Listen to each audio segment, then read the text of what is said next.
Hey guys, it's Sam. Today I'm going to lead you on a trail hike. I want to let you know that just because you don't know about the things in your neighborhood or in your backyard, that doesn't mean you can't lead yourself on a really awesome trail hike. Contrary to what a lot of people think, science isn't about knowing all the answers. It's really about knowing how to ask the right questions and make good observations about the world around you.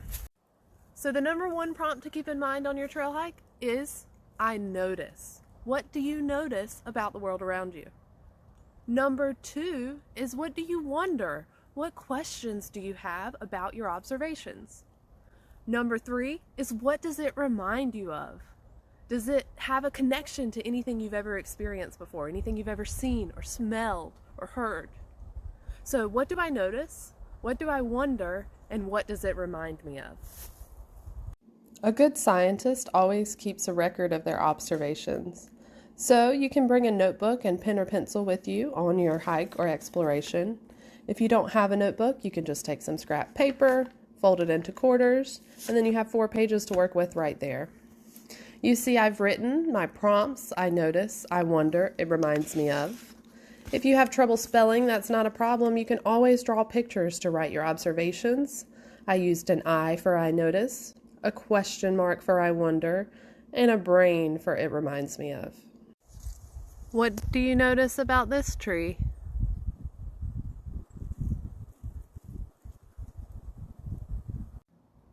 I noticed some bones on the ground. It reminds me of a shark's mouth. I wonder how these bones got here. I notice all these tiny holes in this tree. I wonder what made those holes. It reminds me of what it looks like when you use a hole puncher. What do you notice about this tree compared to this one? I notice this tree has spiky leaves. It reminds me of a porcupine. I wonder why its leaves are so spiky. I notice this tree has no leaves. Its bark reminds me of wrinkles. I wonder why it's growing here. On our trail hike today, I'll occasionally be sharing some facts with you. Again, it's okay if you don't know the answer to some of your own questions when you're on your trail hike. This tree is an American holly. It has leaves because it's an evergreen. That means it keeps its leaves year-round, even when it gets very cold in the winter. It is forever green. This tree has no leaves because it's deciduous. Say that word with me. Deciduous. We call it deciduous because it can't decide if it wants leaves or not. It loses its leaves in the winter to help it get through a drier, colder season. You don't need 400 acres to go on a meaningful trail hike. In fact, your yard is full of exciting things to discover, especially if you get low to the ground. What do you notice here on the ground? Do you have any questions about it? I wonder where it came from. Does it remind you of anything you've ever seen before? I notice it's made up of lots of tiny hexagons. If you look, you can see each one has 1, 2, 3, 4, 5, 6 sides. What do you notice about this plant? What do you wonder about this plant? Does it remind you of anything you've ever seen before? Every part of a plant has a function. The flower is there to attract pollinators so that the pollinators can move that pollen you see in there from one flower to another to help the flowers make seeds. Can you think of any pollinators that might visit these daffodils? Another great thing to look for on the ground is evidence of animals. When I see a track, I like to draw a circle around it so other people can stop, look, and appreciate it too. Do you have any idea what animal might have made these tracks? What about these tracks? What animal do you think has those kind of footprints? So far, we've been using our eyes to make most of our observations. But your ears are also a useful tool to make observations. Can you hear what's going on behind me right now?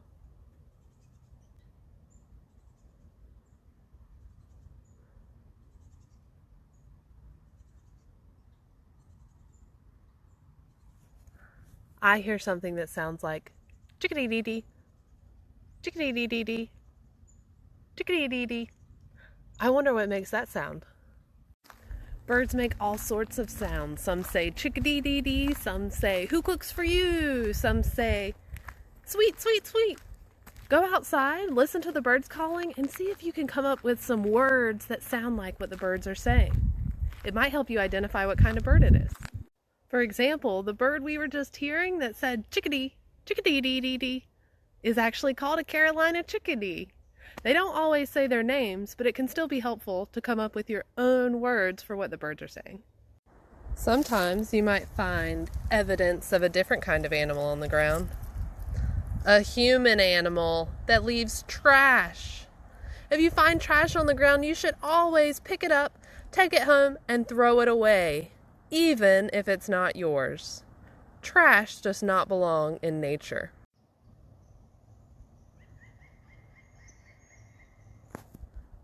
I noticed some movement in the swamp. Do you all see what I see?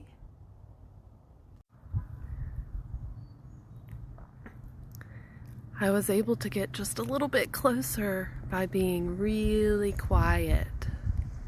Does anyone know what creature might be making his home in here? I found the creature's home. Who would build their home out of sticks in a mound in the water? If you look closely, you can see evidence of this creature everywhere.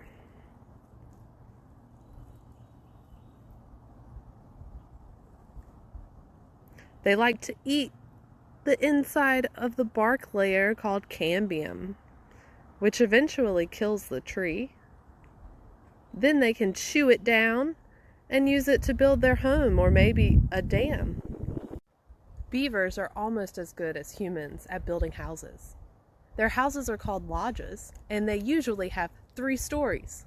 The first floor is where they come in and kind of dry off and maybe store any material that they're bringing in for the day.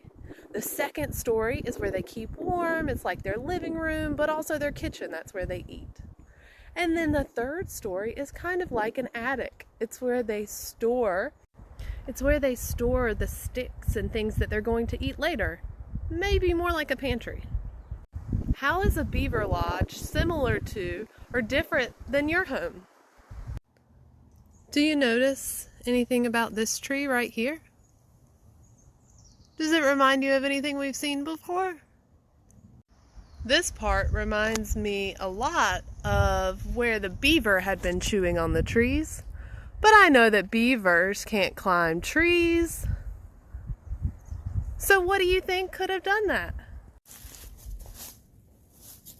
You might notice that I really just used my sense of sight and my sense of hearing on my trail hike. I might have used my sense of smell a little bit, but I definitely did not use my sense of taste, and I really didn't use touch very much. It's important to not touch things that you see in the wild if you don't know what it is, so that you don't get hurt, but also so that you don't harm any of the creatures or plants that are out there. So let's use our eyes and our ears and maybe our nose, but not our mouth or our hands.